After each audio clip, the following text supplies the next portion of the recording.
Okay, and again, I'd like to welcome everyone to the Saving the Traditional Chinchilla Persian webinar. My name is John Robinson, and I will be your host this evening. Let's go ahead and move to the next slide. Just a little bit of background on me. I currently serve as a mentor and coach to small businesses, entrepreneurs, and authors around the world. Originally, I was trained as a wildlife biologist and supervised an endangered species program for the federal government for over 10 years here in the United States. I've published 12 books, some of which have become #1 bestsellers, and most people know me today as having an intimate knowledge about webinars. Speaking of which, if this is your first time on a webinar, we are excited to have you here. Now, please keep in mind that you can actually communicate with me at any time this evening simply by typing in a note or a question in the question box on your GoToWebinar dashboard. And just so that you can get some practice here, why don't you go ahead and type the word yes in the question box and submit that right now if you can hear my voice. And I'll be monitoring the chat there to make sure that that's happening. So go ahead and enter yes and send that over. If you can hear my voice. All right, so it looks like we're having a few people coming through, so that looks good. All right, so let's go ahead and go to the next slide here. Your hostess this evening will be Marlene Stahl. Now, Marlene is a Persian cat breeder here in the United States with over 20 years experience with this breed. She is also an international linguist specializing in French, Spanish, and English. So Marlene, if you're out there, just go ahead and say hello so we can get a sound check on your voice. Hi, everyone. Okay, that sounds good. Okay, and now I'd like to have Marlene introduce our guest speaker for this evening. So Marlene, I'm going to turn it over to you as we go to the bottom part of the slide. Thank you, John. Well, it's really, for me, a great pleasure to introduce Alida Delport.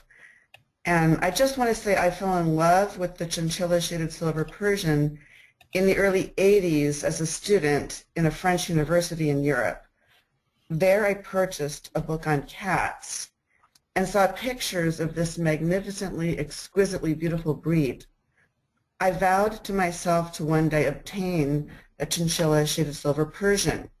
About 10 years later, in the early 90s, I went to American cat shows to shop for a kitten.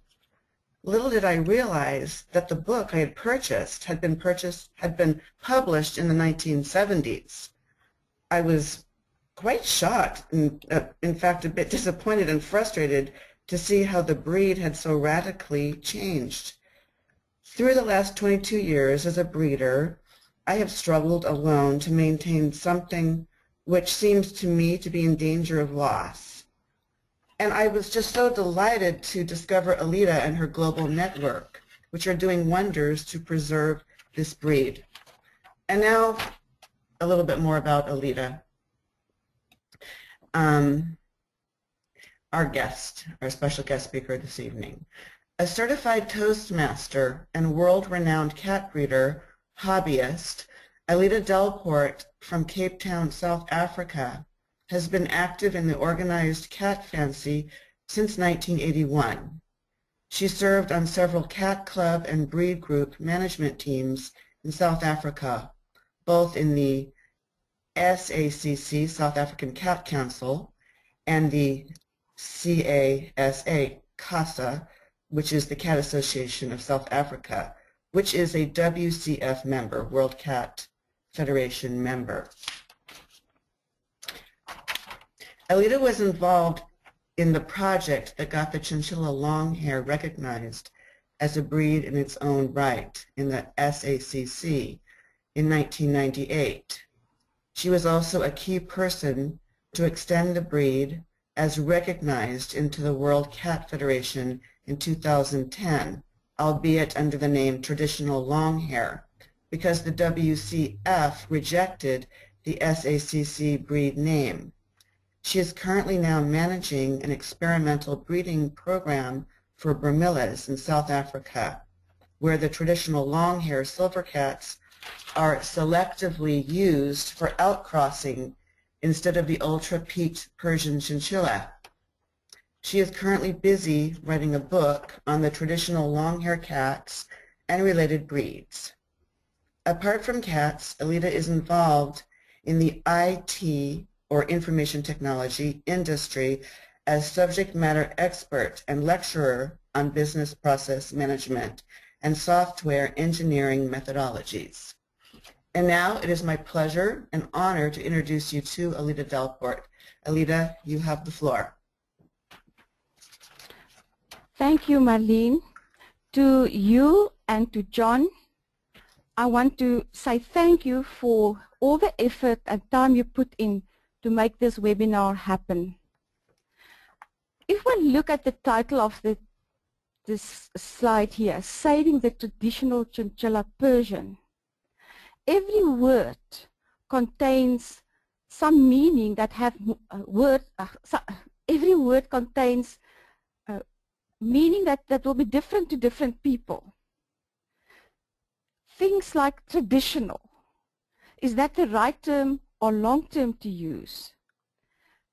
It is a word trademarked by a USA lady claiming to have global copyright and trademark rights, attacking the cat fancy for using that. The term chinchilla, does that refer only to the silver breed, or does it refer to the chinchilla cat? Persian, is that a breed name that should be abstracted to a higher level to include both the modern and the old-fashioned or the old-style chinchillas?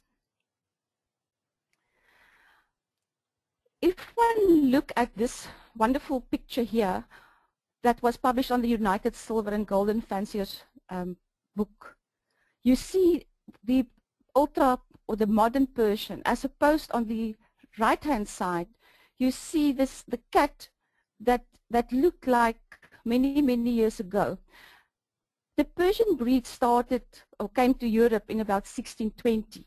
And in 1950, there was a split where there started to be genetic differentiation. On this picture even you can see that that picture there of the old cat in the top was how those cats looked very at the very beginning. And that although there was a vast improvement in color, it is still the same form. So we will start looking at the history of the Persian breed and focus on the genetic shifting. As I said, way back in 1620, the long-haired cats came to Europe. It is recorded that the white cats came from Persia to Italy, and the gray cats from Turkey, called the Angora cats, to the ancient to Europe, and they mixed because they were only amongst the rich people, so they easily bred out and eventually established the ancient Persian in Europe. They were sent to various other countries, including the UK, and then in 1950, or just after World War II, there was this mutation introducing the brachycephalic, or the short-nosed cat, that was initially only in the red and red tabby Persians. But what then happened, because the people like the rounded head, they like the shorter nose, there was a global collaboration to breed towards the peak-faced genetic differentiation. And currently, we have that differentiation in the modern and the silver golden varieties that we used to call chinchillas, and then obviously also in the other colors. Our next objective is to ask now, where does the chinchillas came from? But before I do that, I want to just briefly go over the genetic factors for silver and golden. So what you see here is a silver cat and a golden cat. When you look closely, you can see that the types are very similar. And what caused them underlying to look like that, one of the major genes is the tabby gene. The tabby gene causes the liners. That's why they have this beautiful makeup, the liners around the eyes, the liners around the nose. Another thing that is very important is the color inhibitor polygene. There's various other names for it, the dilution gene. It is a dominant gene, and if it is not present in, on both the alleles, you'll find that's now a golden cat. So genetically, this cat may carry gold, actually have the absence of one of those things that are dominant, but this particular cat doesn't have any silver, that color inhibitor polygene. Another gene that plays a role, and it's a difficult apparently to describe this, and I'm not a genetic expert, please bear with me, is what people refer to as the wideband gene. And that gene determines the shading. Now when you look at this picture, you can actually see some shading there. And when the tip is short, it's called the tipped cat, and in some organizations called the chinchilla cat. And when the tip, the band is close to the body, then there's more coloring towards the end of the hair shaft, and then it's called a shaded. So that's why I said in the beginning that even the term chinchilla can cause a confusion in whether it's a silver or a tipped cat or a chinchilla cat. Okay. The next one is a dilution gene, and that is what causes the tips to either be black or blue. And lastly, a gene that is not really relevant in this discussion at this stage, but that is the long hair gene. It is recessive, so when you do outcrossing with short-haired cats, that is very important, but we'll talk a little bit more about it later when applicable. Before I then go into the chinchilla history, I want to look at Chinny's pedigree. Now, Chinny is supposed to be the mother anchor of all the chinchillas, and here we see the first photo that I could find on the whole family of her is her grandson, which was born in 1890. Chinny herself was born in 1882. How does it happen? It is good to look at the pedigree. Now, I suppose one of the most talked about itinerant tomcats ever is this cat. Nobody saw him, but from a genetic point of view, we can take some guesses. The guess is, first of all, he probably was a short hair because he was walking around, but maybe he could have been a long hair. But later on, because of the golden that we find in the chinchillas, there is the assumption that that must have probably been a brown tabby, because the tabby must also have come from somewhere. The mother was a board cat. Now in those days, we talk pre-1882, board cats probably would not have been normal domestic cats. And the guess is it was a Persian, simply because somewhere out of here must have come a long hair gene. On the Jenny's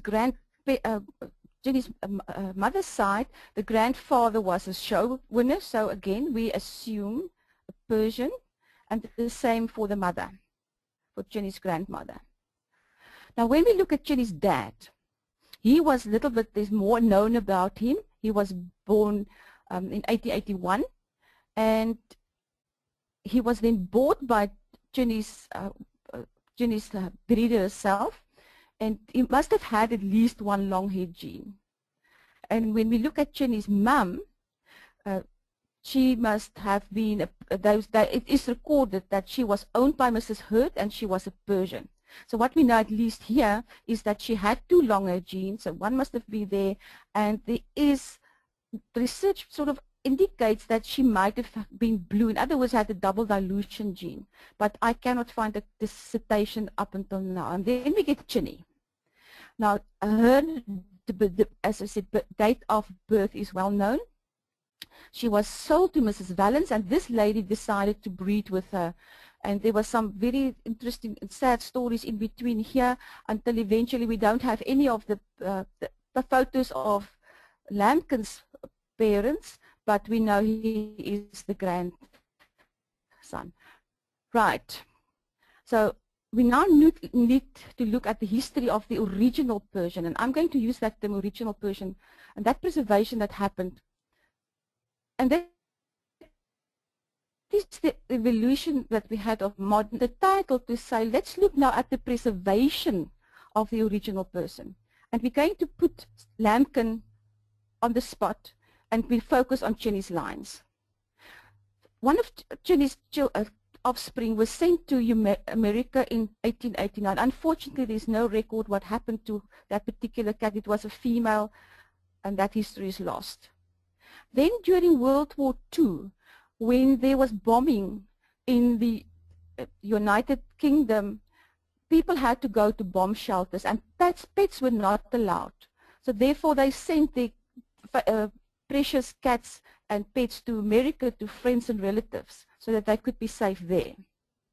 And then we also know that just after World War II, that mutation happened with the peaked face, and therefore the people went that route. However, there was a handful of people, and particularly Jean Ramsdale, who wrote the book Persian Longhair that was mentioned earlier. And she propagated color breeding because she noticed that by outbreeding to change the genetic factor to the appearance, people were losing that genetic makeup that was so dominant. And once it's lost, it's lost. But it was a small group of people that collaborated. So much so that when you look at this, that is Lambkin. And I was in tears when I saw that was loved by King Arthur. It's 120 years later. You can see it's still the same type of cat. And we were then fortunate to have that. But that is a situation. There's a limited number of breeders who pursue that, and specifically then in only 2 generations. But I want to mention a little bit about the short hair related breeds. And that happens like this. We know now the genetic lines that we sit genetically with the original Persian, and then we have the brachycephalic, the modern Persian. Out of there, the American short-hair people wanted to get the silver, and here they used the silver gene, and they started to breed beautiful cats, and they mated them out to Burmese and so forth. But they had this brachycephalic gene that they didn't want into that breed, and they stopped it. But because they were so beautiful, there was, can you believe it, it's recorded on the TICA website that they initially started to use the name Sterling for the exotic short hair, but because then it wasn't all silver, they changed the name to exotic short hair, which was then accepted later. Coincidentally, then in 1882 there was, and it's sort of really funny, it's a century after Silver Lambkin was born, there was again a stray on the silver gene, and there was a cross with the Burmese, and eventually that gave rise to the Vermilla short hair, which you can see has the coloring of the chinchilla, directly related back to Chinny. Now, what the impact is, the outcrossing rules currently work worldwide says that the chinchilla, the Vermilla, could be bred to Chinchilla Persians. And here, because that is stopped, you cannot, it's not legal or legit to breed back to the original Persian. We are now seeing the impact of this, the danger that outcrossing from the modern Persian is introducing that brachycephaly into the Vermilla breed. Just keep that, park that in mind. Later we will come back to this one in terms of our challenges. We need to look at the role of the WCC and the WCC members, because on policies with regards to breed recognition and outcrossing rules. Before I go to the WCC, and I will say what the name is now, let us just look at the history of registries. We already know that in 1620 the first Persians came to Europe, but it's many, many years later that the first cat show was held. And very, very soon after that, on this cat show, now here, to hold the cat show, the organizer set up some standards to enable them to judge the cats. And that necessitated then that eventually a register was put in place. You can see very shortly after the first show, and the origin again, the United Kingdom. It's only many years later. I can see here there's a message coming up. You may be experiencing network connection difficulties. I don't know. I'm just going not to look at that one. I don't know if any of you have problems. Your voice is still coming through fine, so I would just keep talking there. Okay. Thank you. Thank you. Okay. So after that, we then see that the registries popped up all over the world. There's literally hundreds. Each country, everybody can actually make up its own register with its own rules. So let's then look at the World Cat Congress, the WCC. That is an organization that started in 1994. And we, tongue in the cheek, refer to them as the United Nations of the cat fancy. And at the moment, these were not all the founder members, but at the moment there are 9 different cat organizations which are members of the Cat Congress, and they get together on an annual basis. There we can see what is relevant for this particular webinar is the CFA in America, as well as TICA, and the WCF and SAC, the SA Cat Council. So we need to look at what is the breed status worldwide with regards to the Persian cats. The WCC really plays a fantastic role in publishing comparison of individual breeds among the member organizations. Now here you can see each of them, the breed name that they use, the recognition status, the breed codes.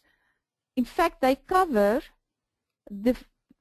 all these topics, the allowable outcrosses, the recognized colors, some restrictions, and that's interesting to often go into why they have those restrictions, and they even add special notes.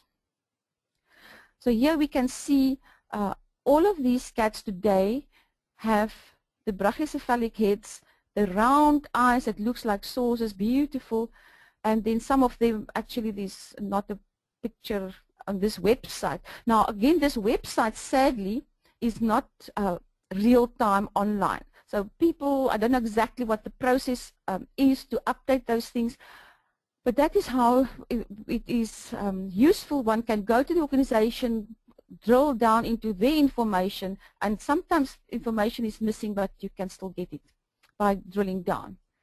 When we look at the status of the original Persian, this is the sad picture we see.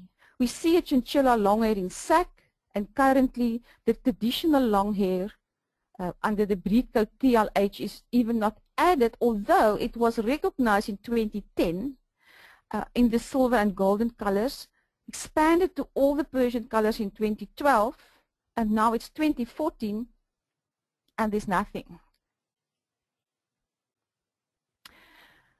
So our project, Saving the Breed. When you go back to on the title slide, there was a question: is it possible for the old style non-peaked long hair cats to return to cat show benches as a breed in their own right on a global scale? The answer is yes, but hard work. And the key factor is to get and understand the rules of the different organizations. If you know them, you can go forward. Unfortunately, it may take years, 5 years, even more. And our key obstacle and first milestone to reach for us, the people who love this breed, is to decide on a globally acceptable breed name. The reason for that is once rules are in a registry, it is very, very difficult to change. I'm using an example here. On a specific cat, a cat that is actually also a history maker in this cat fancy. That is King Solomon. King Solomon is now in the USA because he carries the golden gene, and we reached out for the goldens in the original Persians to actually obtain that look. He's already 9 years old, 8 years, 9 years old. Now let's look at he's just this is one cat. Now in SAC he's registered as CHL. In the WCF he's registered as TLH, and in others being SAC, and now in CFA or TICA, wherever he's going to be, his offspring will be registered, he will be a Persian. He's not brachycephalic, but there he is. The sad thing is, his golden offspring is registrable in all the other fancies except the SA Cat Council. The SAC blatantly refused to change the proposal that we submitted in 1998 to include the goldens. Therefore, we are at a debt, within them at this stage. It's hard work. And that hard work, I want to stress up front. In the road to try and get the breed recognized, there will be clashing politics. There will, and we should restrain, and rather use something like Mandela's quote, "It always seems impossible until it's done." The golden rule there is to know the rules. I repeat, the golden rule is to know the rules of the organization that we want to get the breed accepted. So let us look then at this biggest challenge, the breed name. Here we can see there is no, we saw in the previous slides from the WCC, there's no universal breed code system. And here I make the scientific statement that the genetic shifted brachycephalic Persians wrongly carried the original name forward, because they changed the breed. So they are not, they should have changed the name as well. But the name now sits in this side of the wall, and the original breed line must now seek a new name. Why? If we just look at the history, in 92, Jeannie Johnson proposed the English Sterling as a breed name when she tried, with the help of universities and so forth, to get the chinchillas, the old-fashioned chinchillas, back onto the show benches. Just by the way, she said that the last words from Jean Ramsdale when she was driving away and Jean Ramsdale waved goodbye was the shout to say, use any name but just get them separated. Because even then they had a problem with the name. The history then is in 94, the term Sterling with the breed code ST was accepted as a category 1 cat in TICA. But because there was not enough buy-in amongst the breeders, it was scrapped in September 95.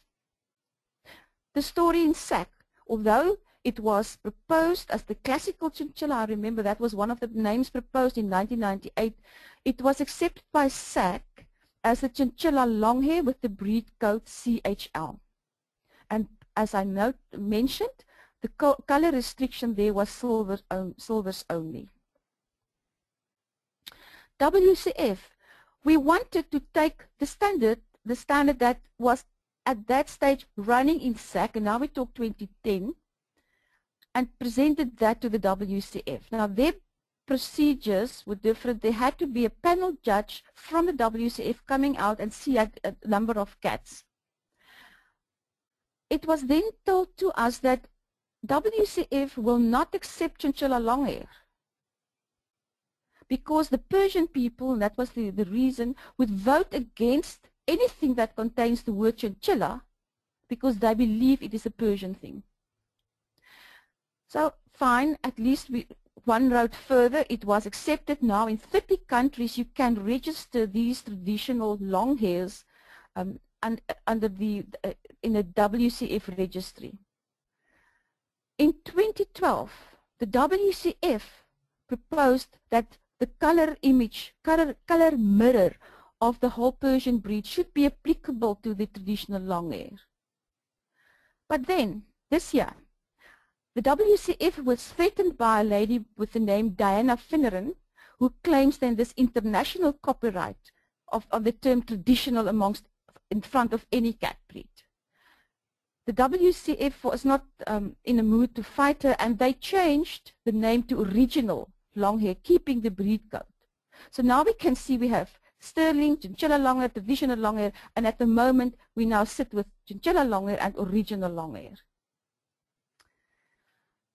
Popular names on the street are things like dollface, long nose, traditional, old style, and chinchilla, where chinchilla, when people in the street talk chinchilla, they refer to the silvers and goldens.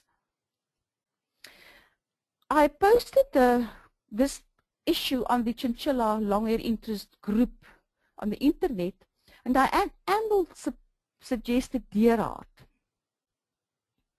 And I thought initially it's a bit, you know, not maybe good to use a cattery name, but the more I thought about it, the more I liked the idea. And specifically if one then look at, we talk about, oh, this is the deer heart long hair or a deer heart short hair.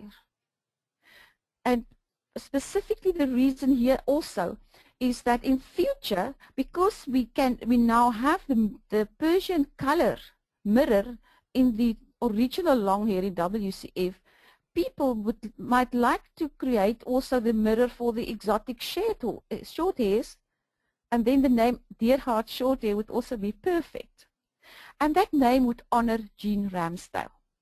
When I discussed that with panel member Johan Lambrecht last night, he said, the USA may accept, but the rest of the world may reject. The reason he gave was that the term must be universally easy to pronounce, etc., etc. And this morning I was thinking with the tongue in the cheek, what about we call it the Gangnam style cats? Ah, I have a Gangnam cat. But yeah, we will see. That is a challenge. But let us also look at the outcrossing mirror. In the WCF we have all the Persian colors, and these are the current outcrossing rules. Persian, and these are in all most organizations, Persian can be outcrossed to the exotics, but both in SAC and the WCF at the moment, we can outcross the Persian with the original long hair or then the chinchilla long hair. You register them in this group, they cannot be registered back. So why we are doing this is, yeah, the little brachycephalic is a slow process. We now and then can plonk in some Persians here to improve certain things within this breed pool over here. And what may happen when you look at if the people started to desire the mirror of a short hair, original long hair, you can see the name. Deer heart would work nice. That would be a deer heart long hair, a deer heart short hair, but then the block of the Gangnam style. Okay. Let's go to the next thing, the requirements, because I want to have lots of time for question and answers as much as possible. If we want to look at the requirements of the CFA and TICA, let's start with the CFA. The CFA has three, on their website, they've got a very nice 3-page, what they call the CFA Breed and Color Advancement Matrix, and you can just go to the website and download it and study it. And that's going back to study the rules, study the rules. The first phase to get ready, I call it the get ready, where you can apply for the breed to be considered. You can only apply when you have 10 registered CFA breeders. And there must be 50 of that breed, 50 cats registered. They are not on show, they need not be on show, and there's no time limit. That can take, you can apply for the name and it can take you however long it takes until the time you reach the stage where you can apply for provisional status. By that time you need 25 breeders and 100 cats, and of those 100 cats, 25 must be shown. And that whole process is not allowed to be faster than 5 years. Again, you can go to the matrix and read all the requirements. And then you can see once the provisional is accepted, they can go into championship status. And those are also the in this matrix explained. Now, Tika, when I studied it a little while ago, I read something that it will take at least 2 years. But then I came across this rule that says transfer new breed, and I'm not sure what it means, but it seems to me when I look at this phase, a breed accepted for championship competition in another cat association. So maybe because it is already accepted in WCF, it can go that rule in Tika. Study the rules, whoever is going to run that, we can get back to that one later. I want to conclude with this slide that says we can open up the doors. Here we can see when we have the same cats on the same show. This is South Africa. These two cats compete even in the top ranks with Siamese and whatever. If we can do it in South Africa, I am very sure that we can do it also in America. And now I want to introduce you to our panel member, Dr. Johan Lambrecht. Johan, are you there? Yes, I'm here. Great. Now, Johan was really the savior of the breed for so long, because he was involved in 1998 in SAC, major key player there, and also the whole breed recognition in WCF was organized and facilitated by him. Dr. Johan Lambrecht is an acclaimed international all-breeds judge, and he has traveled the world to so many times to so many countries. I think he's probably the most traveled judge in the world. And he is a key person in the cat fancy and very knowledgeable. Welcome, Johan. Thank you. Good. John, are we going to, must I just go now to the slide and then you facilitate for us further? Are there any questions? Yeah, I've been monitoring the questions coming in, and we do have actually quite a number of them. Let us start with the first one, which is you had talked and mentioned about outcrossing a number of times in the presentation. Is that going to be the primary strategy, and is that perhaps the only strategy that we can take to expand the gene pool? So that's going to be our first question that has come in. Johan, do you please want to answer that one, because you're much more knowledgeable on outcrossing than I am? Well, Alida would know more about the size of the gene pool, because I am not a breeder of these cats, although I'm also the registrar of the WCF organization in South Africa. And my perception is that at least locally we have a fairly large gene pool, and Alida and her friends and colleagues have been working very hard at rescuing or salvaging some of the older lines that's still around in South Africa. But at the moment we do allow outcrossing to Persian, and I think with selection it's quite possible to work with the existing gene pool as well as expanding by very carefully selecting the correct Persians for outcrossing. Of course, we here have the situation of whether one wants to go exclusively with a silver and golden line, whether you are enthusiastic about all the other colors. Originally, we wanted the silver and golden line, and that was what was accepted by the WCF. But there seems to be a bit more enthusiasm, especially in Europe, to also do all the other colors. So outcrossing possible? Yes. At this stage, I would suggest, if you really need to outcross, to select your Persian very carefully, and then of course select the kittens that you keep for breeding very carefully. We've also got one or two people who's outcrossed to exotics and have expanded the gene pool that way. So I hope this answers the question. All right, I think it does. And As always, for everyone on the line watching this webinar live, we will be taking additional questions that you might have. So keep them coming in. I'll be taking a look at that from time to time. Let's go to the second question, which I think could be simple or maybe a little bit more in depth to answer. But here's the question: is there a Tikka breed committee for this breed? The answer there, to my knowledge, is no. Once there's a proposal, and you can look back at the history where Jeannie Johnson proposed, first of all, she spoke to Tikka, that was a proposal, and then there was some work to be done, and I think one of the prerequisites there was to form a breed group, which was the Sterling Breed Group. So at the moment, definitely there's no committee doing anything there to my knowledge. Okay. We have another question come in, which is about the physical features that are most important. So, you know, as you're looking at the long-term effort to continue to bring this breed back, what are some of the physical features of the breed that have to be prioritized? Like, what are the most important physical features that we need to focus on first? Okay. There, Jan can rectify me if I'm wrong. When we look at the best way to look at that is to get the breed, the standard of points. Now, there's two sets. There's one on the SAC website under the Chinchilla Longhair that you can download, and there's obviously one on the WCF website that you can download.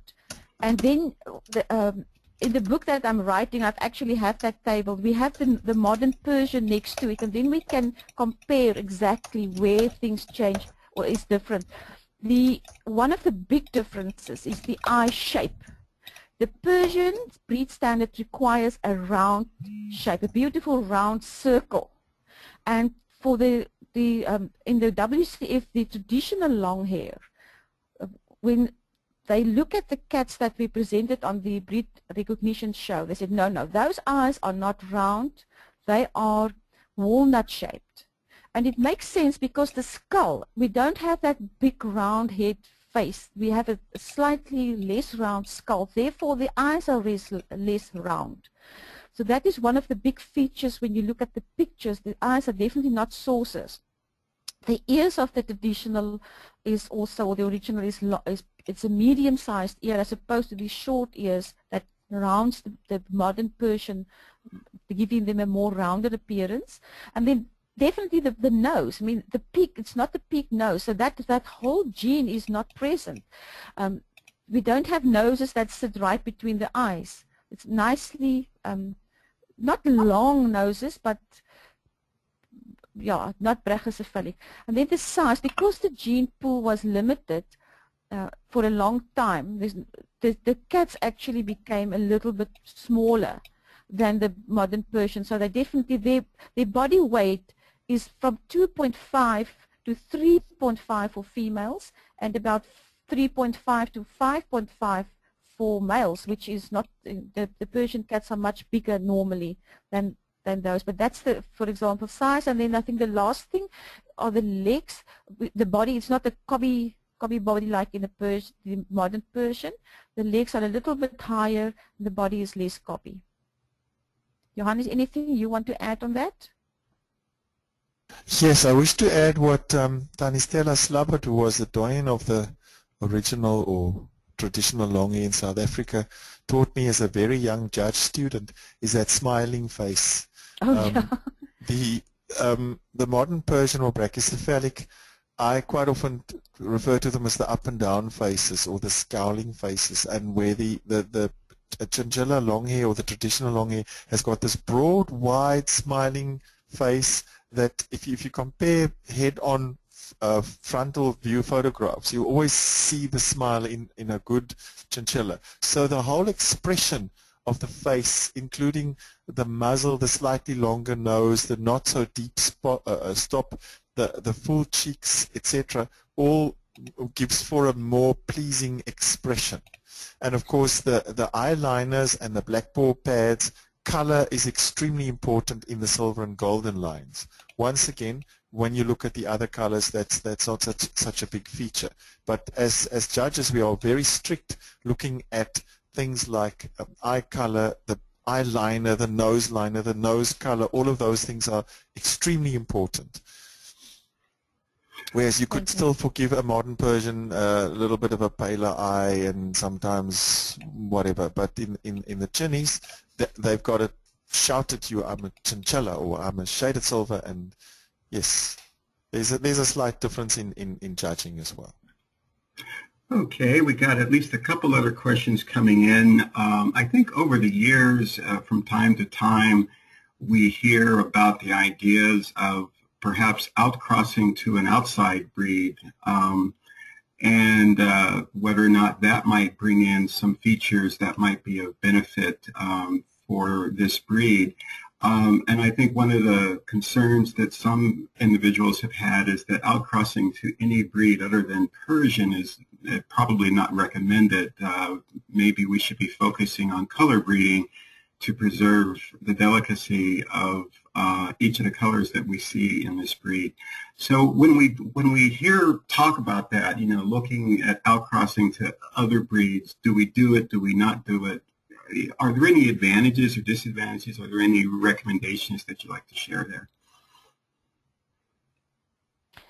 When we look at the back to that example of the WCC where they have outcrossing rules, remember that for many years people outcrossed, and a cat, you know, a mother cat can breed for about 10 years and then it's gone. You know, you can't breed back. So that's what happened with the brachycephalic. They can't go back unless they would go back to the originals to try and de-indent their brachycephalism. But for the going back to Jean Ramsdale's, why she propagated color breeding was exactly that. When you breed out to other colors, you lose the chinchilla colors, meaning, you know, that those genetic factors that I mentioned earlier. And the only thing, you know, you only will know if you do it. It's difficult to predict what will happen. Because I assume people would like to use maybe other similar types of cats, but at this stage, one can experiment and see, but also things can pop up later, very later. Initially, when we did the chinchilla long hair breed recognition, the requirement was for 5 generations of purely only chinchillas, only silvers, shaded or silver tipped. And, you know, that shows you that is a Johan, now you can bring in this nice with the genotype pedigree as opposed to a phenotype pedigree. So because the genotype pedigree is one that will have all these restrictions. No other cat may be on the pedigree, but in some cases when you do experimental breeding, you can look at the cat irrespective of the pedigree and just judge it according to the standards. But what the offspring will be, sometimes you will only know when you do it. Okay, thank you very much for that. Let me go to the next question here. This one is specific to Australia, and I don't know if the process that you showed in the slides is directly applicable to Australia or not, but the question is, how can we get the traditional chinchilla Persians accepted so that they can be shown in Australia? Johan, maybe you rather want to answer this one? I'm not too familiar with the ACF and the CCCA rules for accepting a new breed. I certainly could do some homework, but offhand I don't know. There is also a WCF organization in Australia which used to be called the Waratah, and I think it's now called the National Cat Alliance, that has clubs in all the states. And the traditional long hair is already a WCF breed. So theoretically, you should be able to register and put them on the show immediately if you wanted to go with that organization, with a WCF organization. And as far as I know, in New Zealand, there is also Cats Incorporate, which is also a WC affiliate. Whether they do traditional WCF shows or their own local rule shows is a question to be answered. I'm not quite sure of that. But theoretically, they are already accepted by at least one organization in Australia and one in New Zealand. Okay, and our very last question that has come in here is, we often hear talk about, when you compare what has happened since World War II with the traditional long hair, oftentimes we focus on the shape of the nose and the length of the nose. One question that has come in is, quote, what is the preferred nose length? Is it measured in centimeters or something there? It's just an interesting question. I thought I'd throw that out there. I'm going to throw this to our judge. Johan? I must be honest in that I'm not a breeder or a judge who thinks in the line of kilograms or pounds or millimeters or centimeters or whatever. The visual measurement is much more subjective, and it's a medium length nose with a gentle break. When we look at the Persian snub noses and the deep stops, different organizations have different rules, and they say that the top of the nose leather should not be higher than the bottom of the eye, or should not be higher than the middle or the center of the eye. In your traditional or original long hair, you certainly want a medium length nose, and we don't measure it in exact centimeters or millimeters or inches or whatever. It's a visual thing, but substantially longer than that of a Persian. There should be no doubt in your mind, if you look at a good quality Persian as compared to a good quality original long hair, that they are chalk from cheese. They are completely different breeds. Of course you do get the in-betweeners. We have the same situation with your Siamese and Thai, where there's sometimes not a distinct difference, and that's of course not a good example of either breed. Such cats may be bred from, but are certainly not show quality. So a medium length nose with a gentle break, not a snub nose and not a deep stop. And an adequate nose leather with adequate nose apertures, not these small little pinpricks and tiny little nose leathers that you need a microscope to find. So, Alida, I've seen this question come in through from at least several people, either during the registration or as we're going live this evening. But if anyone wanted to help, move this forward, what are the next steps? What would people do to help and propel this, get it going, and so forth? Are there identifiable next steps that we can take? Yeah, it depends. First of all, you need to know which organization you want to work with. So that would be step one. And then step two would be to look at the requirements, again study their rules. It's different for each organization. So the first question then is answer where or with which organization. Secondly, learn the rules, and from the rules you take the next step. The slide of CFA was clear. You first have to have 10 breeders, 50 cats, and you need to register. There's provisional papers that you must submit, but it might be different in TICA. If that, what I've read there could be an application to say, please let us accept the traditional long hair as is from WCF and go ahead. I'm not sure. I hope does it answer, I think it answered the question. So first of all, with which organization, secondly, learn the rules and follow the rules. Yes, and I think that this presentation, which we have been planning for some time and helping you get it prepared, is going to be of immense value to anyone that wants to take that next step. And with that, I don't see any additional questions that have come through. I would like to thank you so much, Alida, for taking the time to put this presentation together. This was phenomenal, and We had a completely attentive audience throughout this past hour. Dr. Johan Lamprecht, I'm hoping I'm pronouncing your name right. I really want to thank you for joining us all the way from your side of the world. And I'd also like to thank Marlene for being a part of this and helping out. Again, Alida, thank you. And to all of you who are on the line, thank you for attending, listening to this presentation. We have recorded the webinar, and we will make the recording available, so watch your email and we'll get that out to you. Johan and Alida, do you have any final comments that you'd like to add before we end this webinar today? Yes, the last one from me is long live the original longhair. And thank you all for attending.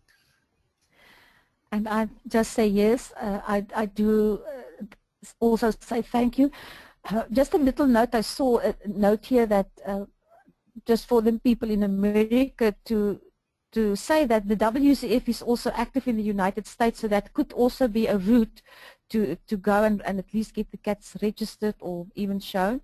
But yeah, from my side, thank you everybody for sitting in and supporting the goal of saving the original longhair. Thank you. All right, and that concludes this webinar. Thanks everyone for attending.